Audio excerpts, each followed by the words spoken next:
Okay. Welcome, Bob the Father. Again, this is open forum for any questions you may have. I will try to answer to the best of my ability. If I don't know, I'll try to say I don't know, and then hopefully give you some resources to help you find out.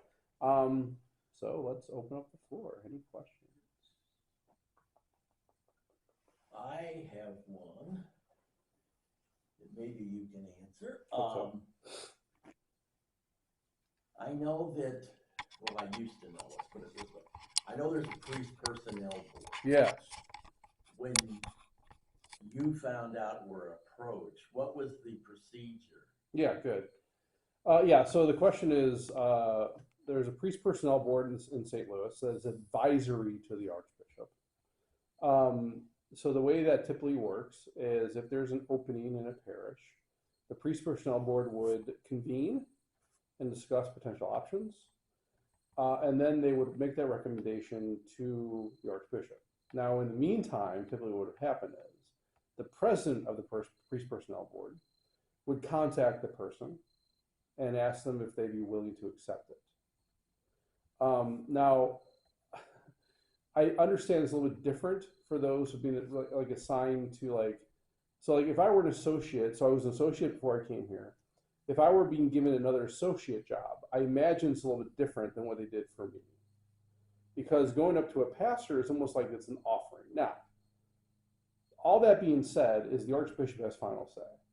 So if the priest personnel board contacts me and says, you know, Father, there's an opening, let's say at, I don't know, Bealey, or down Apple Creek, right? And we need you to go down to Apple Creek, right?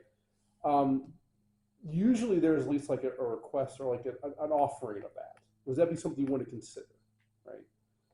And you have the option to say, well, you know, I haven't really thought about it. Maybe I can pray about it a little more, or yes or no, right? For an associate, though, if I were an associate, let's say at St. Gabriel I was, and I say, you know, we have another opening at Immaculate Conception Darden. There's really usually not that option of, do you want to do this? It's like, you're going there now, right? So I didn't really experience that, right? My experience was I got the call and they said, there's an opening here at St. Anne. Would you consider taking that position? And so I guess my tact was, I've said yes to this vocation. And if the Archbishop decides that he wants to send me to some place, that's the Holy Spirit asked me to do that. And so who am I to say no? And so I said yes. At that point, it was presented to the Archbishop. The Archbishop approved and said, yep, sounds good. And at that point, it becomes official, right? So typically, they ask you not to say anything. Now, you talk to your spiritual director. So let's say if I said, you know what, let me think about it. Okay, I could call my spiritual director and have that conversation with the spiritual director. I can maybe bring in a small group of people that I trust maybe to present that to them and see what they think as part of the discernment process. And then I would call the priest personnel president back and say yes or no. Right?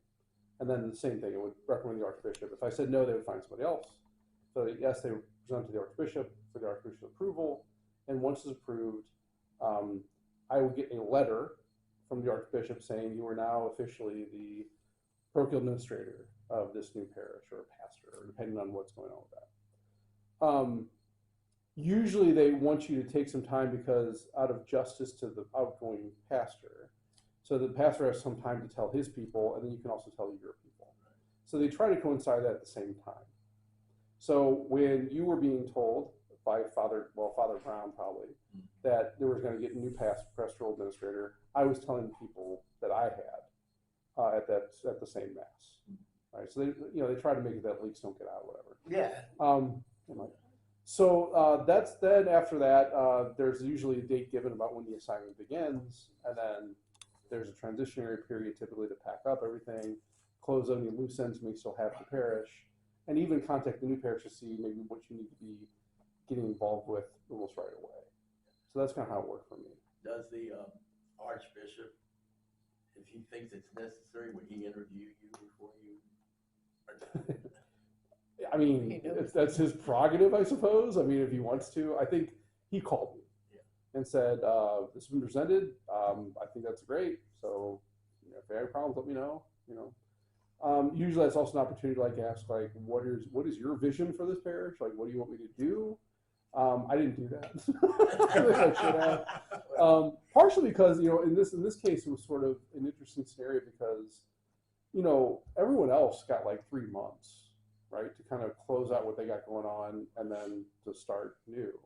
I got 2 weeks, just because of the emergent situation, right? So there wasn't a lot of time for, I figured I would pick things up as I went, right? Because part of that, I think one of the reasons they asked me to do it is because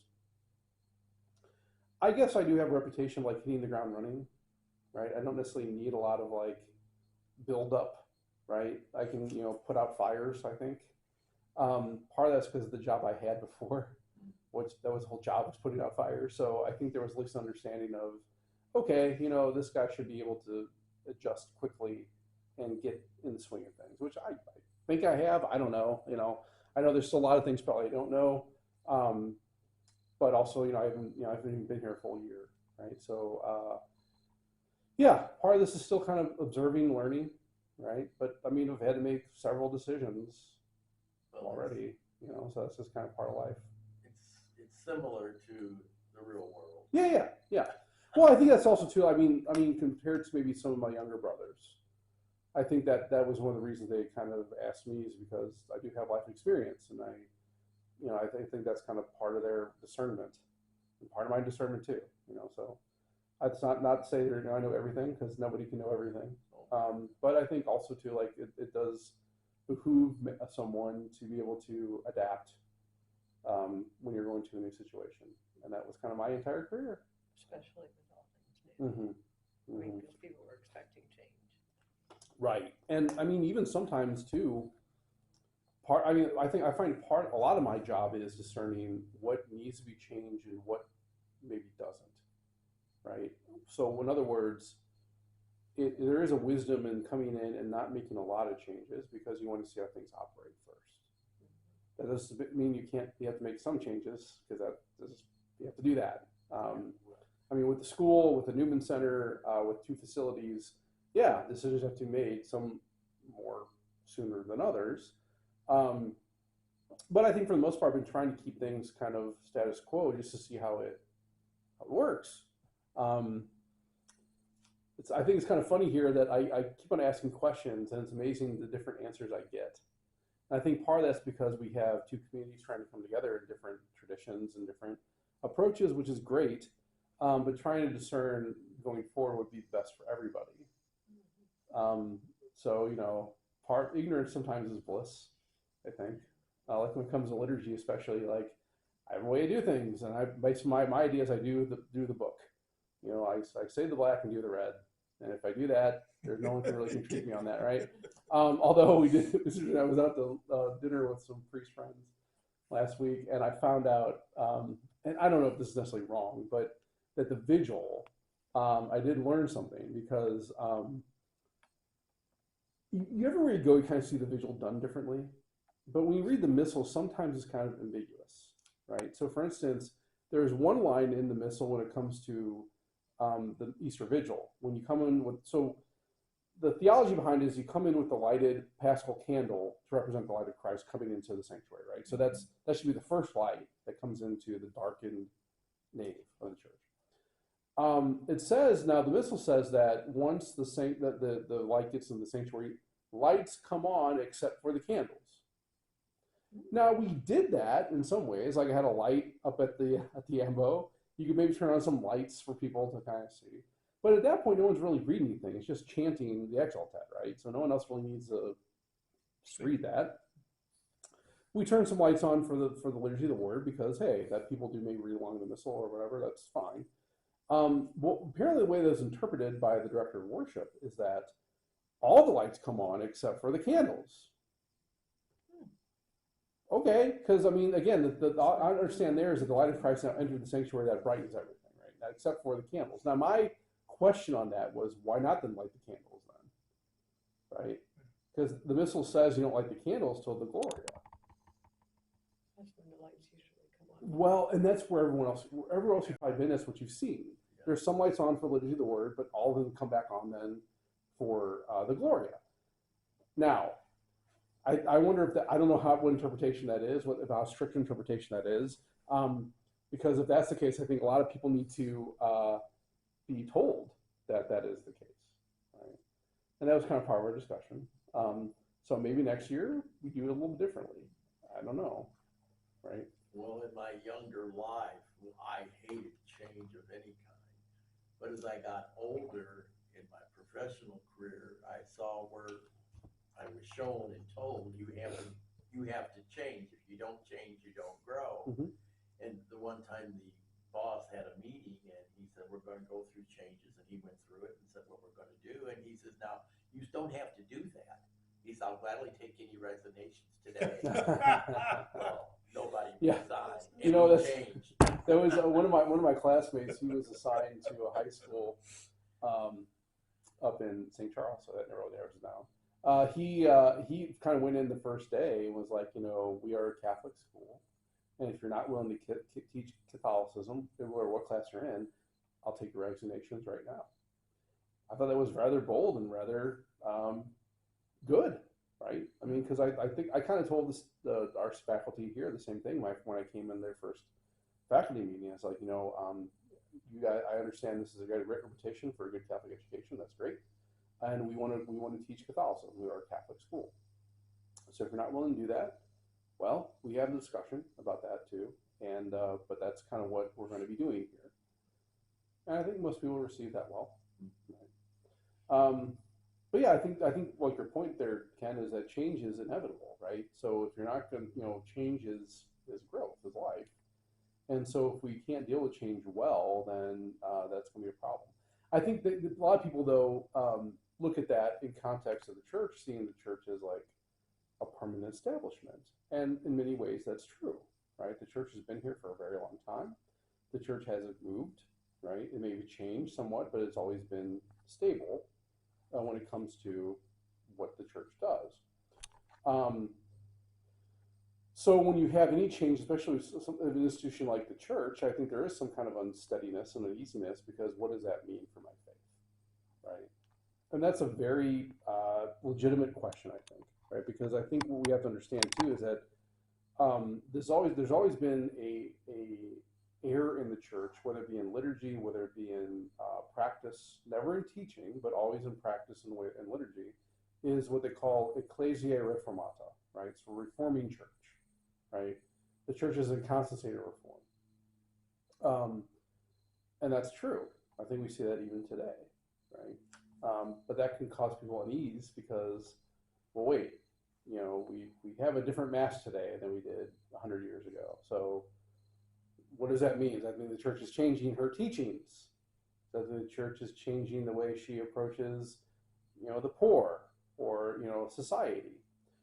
Well, the church has always been countercultural. That hasn't been a secret. That's always been the case.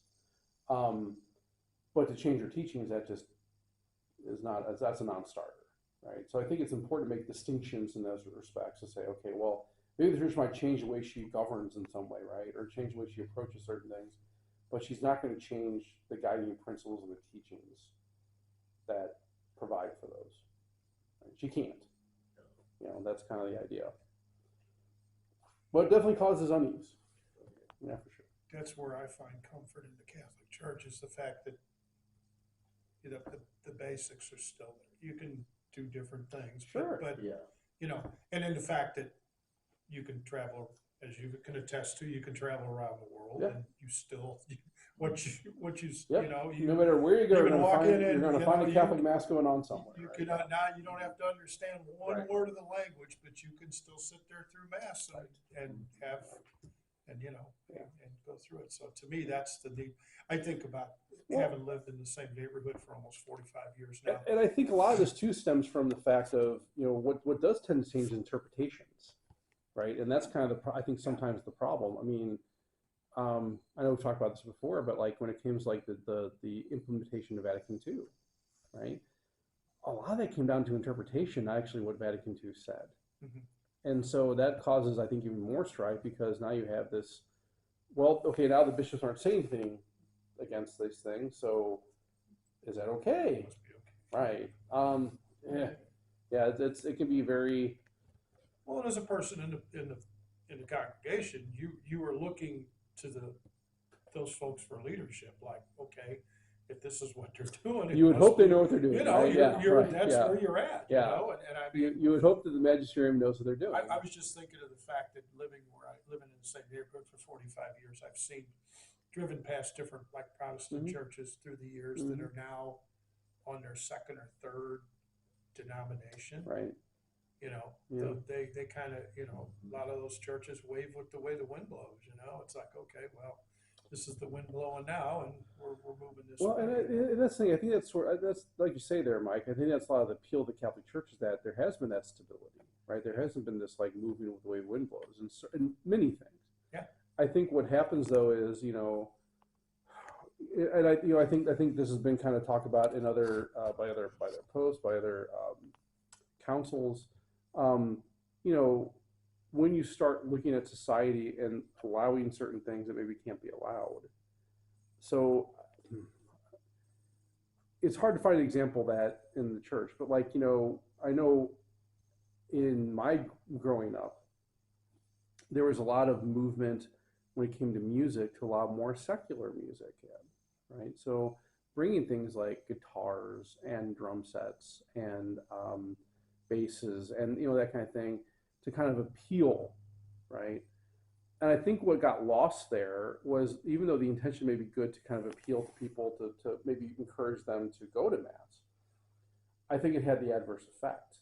And what you tend to see was, well, okay, this is supposed to be something different than what I experienced on the radio. So why would I even go to mass if I can just hear better music on the radio, right? Or I can go down the street to the other non-denominational church, and they're going to rock out. They got the $1 million Exactly right.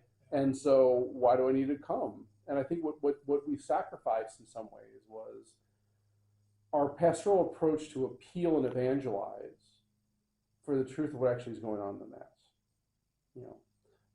Part of my homily on Easter was like this kind of conception, and we talked about it, I think, in one of the Friends from Faiths about why do people come to mass? And it seems like we've lost that understanding.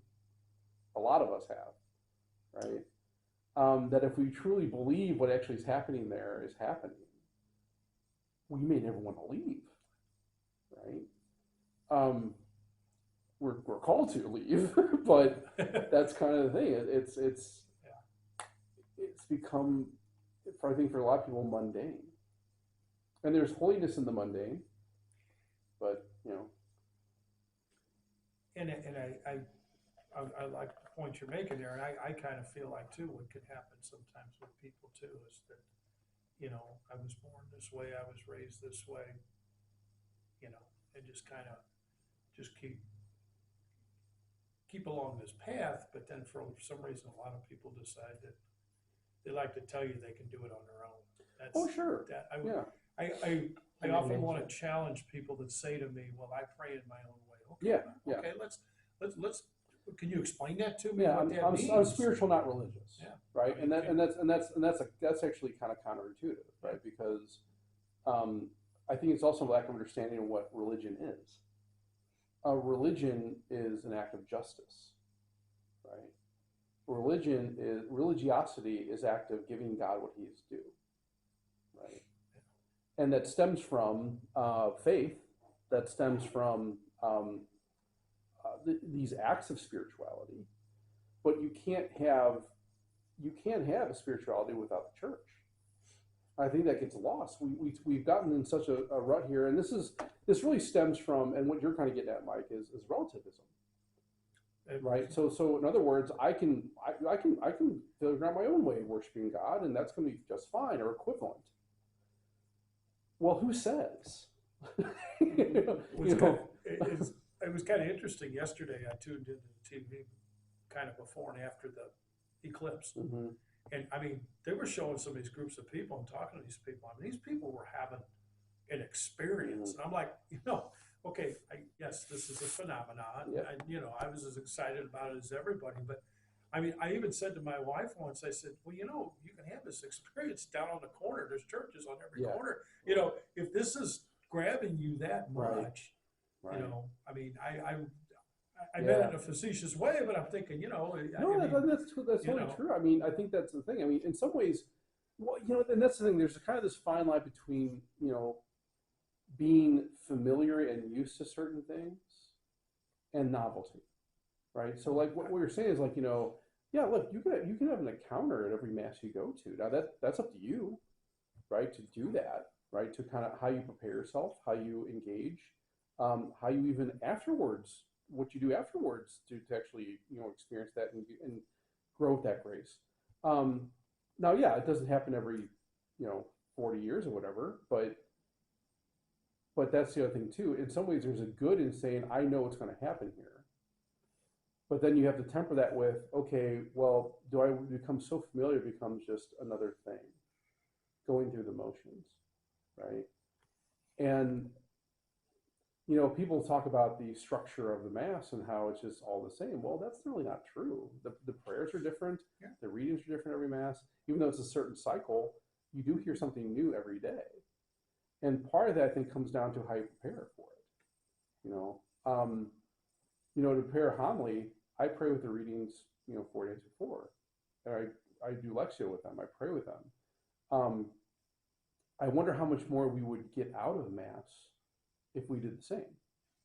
If everyone did the same that came to Mass. Again, not to put emphasis on the homily or anything else, but I think that's probably what's most evangelistic is the music and the homily. Sure, it's ironic that's the least important part of the Mass. well, since we've been hitting on the music a lot here in the last 6 months. Mm-hmm.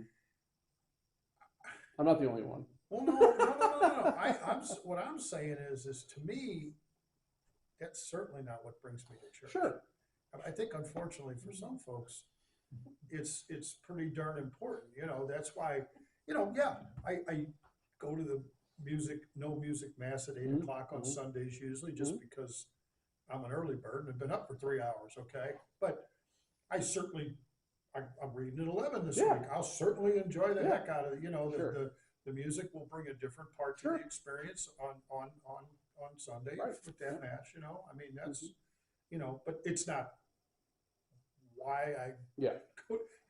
I don't specifically go to 8 o'clock to miss the music. Some people do. Some people do. That's right. I can remember the one real good music experience I had at a mass, and I don't know why I went, other than maybe my neighbors invited me because they went to Holy Trinity, the old St. Gregory and St. Anne, for Bishop Burke's first official non-cathedral public mass. I was actually there, Ken. The music was fantastic. Yeah, they had the slide trombones, guitars, drums, and I know I'm not saying all the instruments, but it was very impressive. Yeah. I really enjoyed it. Now, I don't know that I would want that every Sunday, but I did really. Yeah. And it was obvious they worked at it. They just didn't get. Somebody spent a lot of time on it. Yeah. And I imagine too, knowing Cardinal Burke, is that it was probably also liturgical, right? Yeah. It wasn't like more secular style. It was very It was very good. Yeah. And, well, and I think that's the thing too. We see that in the masses in the early, in the early days of like what we call the Tridentine Mass, right? The Mass from Trent was that there were masses that were being composed because that was part of it, right? So the music would be done while the Mass was going on to kind of engage people. But I think in the same way though, that became more the attraction, right? When you have like a Beethoven or a Bach being played, well, people aren't really necessarily going there for the Eucharist. They're probably just going there to hear Beethoven and Bach. So. Does it enhance the experience or become? Well, that's the point, right, John? I mean, it can be both and. I think for some it may enhance, but for others it may become, right? And so does it add or take away from what actually is going on in the Mass, right? Yeah, I enjoy the music tomorrow morning at the kids' Mass. Yeah, that's just it's kind of but I enjoy just seeing the kids in church. Yeah. That's a whole that's the big thing. experience in itself. Just seeing the young people that give the place some energy. Yeah, that's right. See, I think the homily is important for people though, because that's where they get spiritually fed. You see, and here's the thing. I would say that the way the church envisions the readings, the way it gets spiritually fed. Right, And the but Eucharist usually also it's gets spiritually fed, reflection on right? that, so it's No, a way fair, of looking at fair. it that you Well, that's what I'm wouldn't. saying. I think it is probably when it comes to the evangelization Yeah. aspect. I think the music and the homily are that's what they're there for. That's what they do. But that's also ironic. It's not the most important part, Right, right? And so, but it is yeah. important. So no. And I think it's not to say that someone shouldn't put time and effort into their homilies and try to develop it and try to practice it and make sure that what's being said is theologically sound. I'm not saying that at all. But I mean, ideally though, you wouldn't even need a homily. Right? Because spiritually you're being fed with the readings and also with the Eucharist. And that's why the church also says that homily isn't required every mass, only on holy days of obligation. So I didn't know that. Okay. yeah. Paragraph 66 of the Germ. So what it says is that a homily should be given by a priest, or, if appropriate and random or seldomly, given by a deacon, and should be done is prescribed for holy days of obligation, and should be highly encouraged during certain times like Lent, Easter, Christmas, Advent, or where a large congregation is gathered.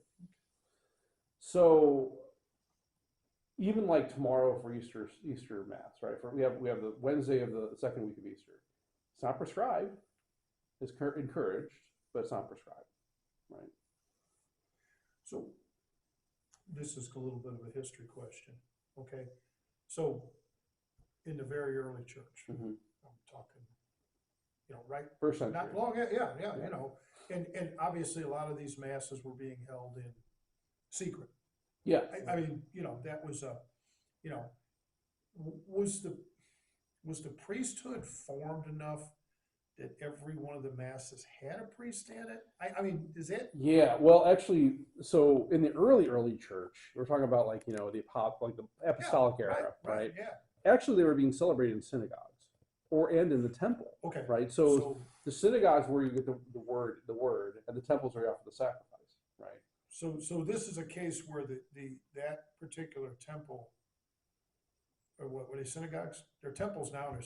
Okay, so synagogue. There's only one temple. Okay, the temple. One temple in Okay, Jerusalem is where the gotcha. sacrifice is Okay, offered. Right. okay, That's gotcha. where our liturgy of the Eucharist comes Yeah, from. okay. The liturgy of the Word comes from synagogue study. So synagogues were where you would read something from the Torah or from the prophets, and the rabbi would give some, elocution on that. Right. Now, what would happen is you would have these early Christians that would go to the synagogue where they were welcome to come in and do that, because a lot of that depended on the synagogue. Well, that was my point, where there's certain synagogues where most of the people there were following the Christian. Yeah. Okay. Good. That's a good question. So we don't have a great understanding of that. What we kind of understand is that much of Israel was open to the Christian sect, especially in Galilee and Samaria. Okay. Right. Because that's where Jesus did a lot of his work. That's where Jesus lived. The ones that were very obstinate were the Judeans, the ones in the south. Okay. Right. That's where Jesus was crucified. Yeah. And so if you read, like the book Gospel of John, for instance, is very critical of the Jews, but he's not talking about all the Jewish people. He's talking about the Judeans, the ones in the south that did not convert and were obstinate in their belief. Right. So probably a lot in Judea, there probably weren't a lot of synagogues that were open to the sect, but there would still be the early Christians, like we read in Acts of the Apostles, how Peter and John would go to the temple every day and still do the prayers and do a lot of preaching there, right? And offer the sacrifices that were prescribed by Moses. And John and Barnabas went and preached more north, Samaria. Oh, Philip. I mean, so a lot of the apostles, they kind of spread out and went to different areas, and we're celebrating. We still understand we're celebrating masses, but to your point, Mike, where you couldn't be at the temple, they could still offer the sacrifice of Jesus, right? So they could still break the bread, break it, give that offering, and becomes the body of Christ because they were given that authority. The going thought was that a lot of that at the time, that like right after the crucifixion, all the way through the destruction of the temple, a lot of that was being done what they call house masses. So you go in somebody's house, they have a table, you break open the Word. At that time, probably more Old Testament, because really didn't have any New Testament scriptures They weren't until even written yet, Paul, were they? right? Yeah. Yeah. So Paul came about 20 years later. Yeah. And then when Paul started writing, they would start reading those at these house masses, which became kind of the canon, right, that we see at the Council of Nicaea. So was there homilies given at the time? Well, we don't really know. We know that really homilies weren't common in liturgy until after about 1970, right? Yeah, because in the Trinity Mass, homilies were never given, even on Sundays. The only time the priest would really give a homily would be maybe if the bishop wants to communicate something to the people, or the bishop himself might, or maybe it's like a really like a high mass, right? That's really kind of like a really important day, like an Easter or Christmas, right? Yep. But usually, if you went to a mass on Sunday, and even today, if you went to the mass, let's say at Gregory and Augustine, or at the oratory, you know, the St. Francis Sales, you wouldn't have a homily. Oh, really? Okay. So you just go from the readings right into right in the offertory. I guess one of my thoughts about the homily was I learned so much from it. Sure. I mean, to me, there's so much to be learned there Yeah. when it's explained to you. I Yeah. mean, Well, you know, because reading, one of the things that I think the church makes a mistake in, and I'm not saying the church in general, but it seems like a lot of stuff is written for scholars. sure. And if you're Sure. like a lot of folks who don't even like to read, Yeah. because probably a lot Yeah. of folks don't like to read because they weren't very good readers, Sure. and they Yeah. kind of got lost along the way. Right, sure. I mean, Well, I mean, and also that point, I mean, there's a lot of the books that are out there. I mean, there are a lot of books now today, maybe that were more for like lay people that were kind of like easily understood. To tell you the truth, even an ancient example, or maybe not an ancient, but more of an older example would be actually Francis of Sales. A lot of his writings were actually directed towards just your common Catholic, right? okay. But yeah, but your point being that a lot of people weren't writing that because a lot of the works that came out were for scholarly efforts. Like I'm trying to get a degree in a master's or a doctorate in theology. Okay. So like your Summa Theologia or your other things, there's a lot of very philosophical words in it. Unless you had a degree in philosophy, sure, it's easy to get lost. Yeah. Now I think to your point, if the homily is supposed to kind of break that down for people to kind of help, actually more so related to how people are living their lives. Like, okay, so how can I take the scripture that I've just heard, and how does it apply to me in my life, right? That's kind of the job of the homilist, for the most part. And yeah, learning is part of that, right? I think what would be argued for the old mass is that, well, you could do that in other ways, right? So in other words, maybe instead of having a homily every week, you have a really good Bible study, or you have adult faith formation, which is kind of what this is, right? And kind of do it through that way, so people can have these questions and bring it up and discuss it and have that understanding, right? So yeah, your point. Granted, I just worry because I think about a lot of folks that just it can go over your head real fast. Oh sure. Sure. And I one of the comments I had was the little book you guys gave out about 3 or 4 months ago about the Eucharist, the little gold and black book. Oh yeah. I love reading. Yeah. But I had a tough time with that. Yeah. I had to put it down a whole bunch of times, and I didn't look at it for a week, and then I look at it some more. And that came from the Eucharist revival. Okay. So as we're getting ready to do that here in July, I think that was kind of a way to, that was kind of, I'll admit that. So I don't know. I looked at it and I found it rather. I didn't actually, and maybe that's just because I've had this study in theology and philosophy. Right. You've been down that so road. it's like, oh yeah, this No, makes sense. I finally got through it, but it was not something. Yeah, gotcha. I didn't pick it up and read the first 70 pages one night and couldn't go to sleep because of. No, okay, that's what I guess I'm trying to say. Yeah, that's true. It wasn't like a Matthew Kelly style. That's true. Yeah, and I will say, and I've true. kind of gotten used to in the last 10 years. Yeah.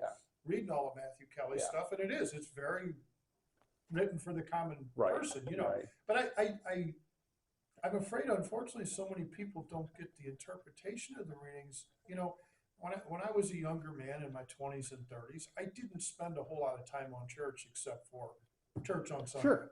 You know, and Same. you know, Same. you just and once I started to discover that by doing other things, back in we had the Christ Renews His Parish Yeah. retreat Sure. at Trinity starting in '04. And out of that, we spawned a group that met at my house until pandemic. Yeah. But we'd have 6, 8, 10 guys on Tuesday. That was every Tuesday night Yeah, was prayer sure. night. Yeah, right. And I learned so much about having 6 or 8 people. We read the Sunday readings. Yeah. Oh, bless you. But we learned so much because guys would bounce their Yeah. idea off of that, you know. And See, I think that's interesting too, because like, so here's the thing about that as well, that it can be kind of good, very good, and also somewhat scary, because the church is relatively open to biblical interpretation, right? So what the church kind of teaches about the biblical interpretation is that there's literal meaning in the Bible. So like, the words, they express something, they symbolize something. Then there's a spiritual meaning. And the spiritual meaning is kind of broken down into 3 different types. So there's moral, like, okay, well, this is a moral, the 10 Commandments, that's definitely moral, the 8 Beatitudes. Allegorical. So in other words, okay, this is maybe meant as a life lesson to reveal some truth, but it may not be historically accurate. I guess. Right? And then there's what they call anagogical, meaning it's directed towards the end times. So like certain parts of like Ezekiel and Daniel and of course Revelation would be like that. So as a Catholic, you want to read it in those aspects. So first off, identifying what's being said here. And then, okay, is this a moral lesson? Is this allegorical, or is it anagogical? Other than that, the interpretations are kind of open, which is why we could say something like, we as Catholics could say, okay, you know what? When we look at Genesis, how do we understand like Darwinism involved with that, right? And we can have a good discussion about that, and actually we see they're not contradictory to each other. They're actually kind of in line with each other. Like I get this question a lot from kindergartners, which is amazing. But they would ask like, so wait a minute, how were the dinosaurs? They all died. Why did God do that, right? Or why was that done in just a day? Were they made for? So my question is, okay, well, how do we measure a day? Well, we measure a day from sun up to sun up, right? So that's one revolution of the earth, right? Great. When was the sun made? Well, the 4th day. Interesting. Okay, the sun was made on the 4th day. Well, then how do we measure a day before that? Right? Right. Because I think you start thinking about that thing, and maybe the answer to that is for God, maybe millions of years seemed like a day, right? And maybe that's more of an allegory of how God created man and created all things. And also, but it reveals that truth that God did make all these things and is still present with us in them, right? So how God did that? Well, he does everything kind of through processes. So maybe the process of humanity, the matter, the stuff that we actually have as bodies, maybe that came from animals. He doesn't go into much detail there on that 6th day about how that happened, right? He said, well, he created them, whatever. Okay. There it is. So there it is. So maybe that's how that happened. So we can hold that as Catholics and say, okay, fine. Now, we would maybe argue with Darwin is that, okay, our intellect is not just biological. Right? The biology is there to make that capacity, which also indicates a divine creator, a plan involved with that. But our intellect would have to be a gift from God. Right? That's not just like, there's just like a snap and all of a sudden we have this intellect. That didn't happen over time. That was given by God, right? So, Big Bang. A lot of people don't realize this, but the Big Bang Theory was developed by a Jesuit priest, right? And I think that even goes perfectly with Genesis, that there was a time where there was nothing, then, okay, well, where'd that come from? That it indicates there has to be something else that initiated all that. And philosophically, we would say that'd be an immovable mover, as Aristotle would say, and we recognize that as God, right?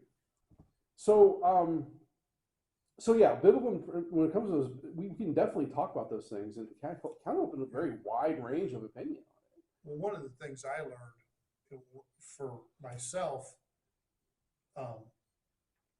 when I tried to do the Sunday readings and Mm. look at them, is many times it helped more Yeah. if I would not just use my word among us, but I'd go ahead and open the Bible up and read Context. the before. Oh yeah, right. And Yes. because you're jumping around, especially Right. if you're not going to daily mass. Yeah. You're jumping around.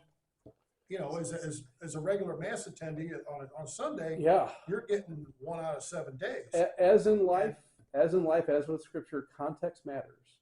Yeah. Right. And And so when the church divvies up those readings, it's doing that for a particular purpose to kind of deliver a message for sure. But yeah, we as Catholics, we should read the chapter ahead and the chapter behind and everything, because to have a full understanding of what's going on, you can't do that by just plucking something out. Unless you have Monsignor make it Well, well, that maybe, but also too, I mean, that's also sometimes what our Protestant brothers and sisters do, right? Yeah. They'll pluck a scripture out and say, well, see, God said this. Okay, but in what context was that being said? Right? I mean, that's kind of spurs around the debate between like faith and works. Well, Paul says that faith, well, yeah, but he's talking to particular people to pastorally approach them because they're having a problem where they're having that. Because over here also says that, well, works are required too. Well, because these people were not doing anything. They were expecting them coming to God right away. And so they're just like, okay, we'll just sit back and relax and, not do anything. Well, that's not good either, right? So, yeah, one of my buddies in seminary used to say that we as Catholics, he'd make an analogy to like, trying to find your friend's house, right? So we as Catholics know how to get there. We can get from our door to their door very easily. I may not know the address of my friend. I may not even the street names, Right. but I know how to get there. And I think there's a good analogy to biblical interpretation there, is that we know the context of these things and can apply them well. I may not be able to quote you chapter and verse, but I can tell you what the meaning of this scripture is based on the context of how we read it, right? So yeah, no, but I think that's wonderful. And I encourage a lot of people to do that too, to read the chapter ahead, chapter behind, and get that. Because we go through it, and a couple guys are like, man, I don't understand this, I don't understand this. We first said, well, let's take 10 more minutes and start at the beginning of the chapter. Another helpful thing is footnotes. Now, depending on the Bible, though, some footnotes are better than others. So the Dewey Reams, I think, has the best. The New Jerusalem has some good ones. The Ignatian Bible seems pretty good as far as study Bible is concerned. Now the one we use for liturgy, the New American Bible. That's the one I Well, I'm saying that's the same one you would hear at Mass. So same. The differences really come down to like a translation sometimes. But the footnotes there, most of them are fine, but there's a few just like. So there are some that are hard to follow. Like the footnotes are almost hard to follow, but there's some that just explain everything for you. And it's like the light bulb just goes off. Well, like for instance, I know one of the footnotes in the NAB that kind of seems more presentism. So when I say presentism, you guys know what I'm talking about? Okay, presentism is actually when we take our present day understanding and apply it to the past, or our present day like value and apply it to the past. So for instance, like if one of the footnotes in Genesis when it comes to Sodom and Gomorrah, when it talks about destruction, there's a footnote there that says, yeah, this was due to the lack of hospitality on the people of Sodom and Gomorrah that caused the destruction by God, because the Hebrew people really valued hospitality. Well, there's a few problems with that. Firstly, the Hebrew people didn't exist at that time, right? Abraham was the first Hebrew person, so to speak, and there wasn't a people yet to actually value those things. Okay, let's be very clear about that. Secondly, the law wasn't given yet, right? So the law didn't come out till Moses. Now you can say, well, natural law is written on our hearts. Yes, true. But I don't think hospitality is necessarily something written on our hearts. Treating others we would be treated, yes, obviously. But hospitality seems to be something that's beyond that, right? I think what you want to conclude is that the reason that Sodom and Gomorrah were destroyed is because there was a lot of sexual immorality and a lot of other immorality going on. And destruction was an act of justice by God. Now, the footnote doesn't talk about that. In other Bibles, it would. It does go into right? But in the NAB, it doesn't, right? So, okay, yeah, you could say maybe it is hospitality. I don't know. But there seems like there's a problem there, at least contextually, with what actually happened there, and also the fact that what value really was that except for maybe Abraham. And even though maybe it was valid for Abraham, maybe even God, was it fair that people didn't know that to actually apply that to them, right? Yeah. There seems like there is an injustice there, Lord. So what's that all about, right? But if you put it in context, yeah, they were doing a lot of stuff they should have known better, right? To have relations with your relatives or relations with other same sex and all these other things, and robbing your strangers and doing things. Well, that's written on our heart that we shouldn't be doing that. That's pretty evident. And so it seems like that was just then to do what God did, right? Yeah, that's it. So we just want to be careful with those things. All I'm trying to say. Yeah. Right? Yeah. Have you read Matthew Kelly's book on Eucharist? Yes. Beautifully Yeah, Eucharist. I become quite a fan of it. Yeah, and that's I think part of that too is a lot of different kind of aspects, and also meeting people where they're at, because that's the thing. I read Matthew Kelly now, I'm just like, okay. But again, I have the same problem when it comes to like TV shows and like movies. Before I took all this philosophy and theology, I could actually watch a TV show and enjoy it for what it is, or a movie for that matter. And now you want to pick it apart. I can't help it. I go to see a show and it's like, oh, that's wrong, or that's philosophically inaccurate, or you just start saying, and it's fair to judge because you can judge those things. I think you're not judging the people that make it; you're just judging what's being produced, critiquing. And I can't find a good show. Just anymore. Wow. The last good show I watched that I actually enjoyed was The Good Place. Have you guys ever heard of it? Mm-hmm. It was a show on NBC, and it was about these 4 people who died, and they woke up and they thought they were in heaven, right? And it was funny because they kind of thought they didn't belong there because they were such they did bad things on earth, and they started noticing certain things about over the course of the first season about this place. It was sort of like for instance, the big thing was they didn't serve ice cream; they had frozen yogurt. So it was like the most amazing thing, but these like small, subtle, that seems whatever, right? And they find out that actually it wasn't the good place. They were actually being tormented by these demons, right? Brilliant. I mean, it was kind of amazing because that's how Satan would do that, right? He would kind of make us think it was actually wonderful until the very end. And I was watching all the seasons, and so far I was like, oh, okay. Because at one point they went to heaven, the actual heaven. I don't know if I should spoiler alert, I guess. If you haven't watched this series, I'm going to spoil this, so maybe we'll turn off now, come back in about, 5-10 minutes. When they get to the good place, everyone there is just so bored.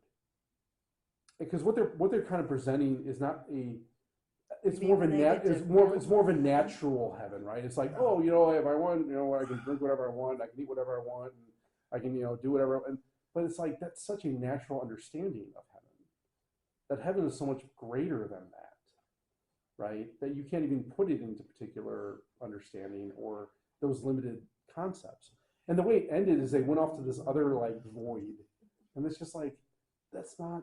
It was just complete. It took me out of it. It made me hate it because it was just that's stupid. Right? Yeah, sorry. Was that Ted Danson in it? Huh? Yeah, Ted Danson was in it. Yeah. Who was the girl? Kristen Bell. Is that her name? Kristen Bell. Bell, yeah.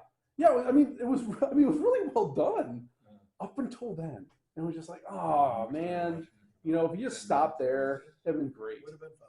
But then, oh boy, So yeah, I do that now with everything, unfortunately. I will say the last good movie I saw, I saw Sound of Freedom. I thought that was pretty good. I like Oppenheimer. I find some of the biography picks are pretty decent. I do still enjoy those, even though a lot of those aren't accurate either. But the last good one I saw was called Nefarious. I've heard of it. Have you guys seen Nefarious? No. Okay. Nefarious has been kind of called the modern day Screwtape Letters. Oh. And it's kind of the premise of it is there's this guy on death row in Oklahoma, and the psychiatrist is called in because this inmate believes he's possessed. And so they can't put him to death until they figure out if he's crazy or what actually is going on. So they call a psychiatrist in to kind of make a determination. And the whole course of the movie is just this dialogue between the psychiatrist and this person who may be possessed, may not be. It's brilliant. And it kind of goes to show like how Satan does really work in our lives. So if you ever read the Screw Tape Letters, I've actually. yeah, C.S. Lewis, that's also a really awesome book. It's this dialogue between this senior devil named Screwtape and his nephew. And his nephew is trying to kind of like tempt this person on earth and trying to get advice from his uncle how to do that, right? And there's a lot of good similarity between that book and the movie. It's just, it's pretty amazing. So that's what I did like, and I thought that was pretty good as far as philosophy and theology is concerned. So yeah, that's good. Good. Any other questions? I think I want to go home. Okay. Watch the various. Every time I always think, I want to go Tuesday night. I need to write some stuff down. All right. Well, thanks for coming then, guys. Thank you. Have a good evening. Thank you. My pleasure.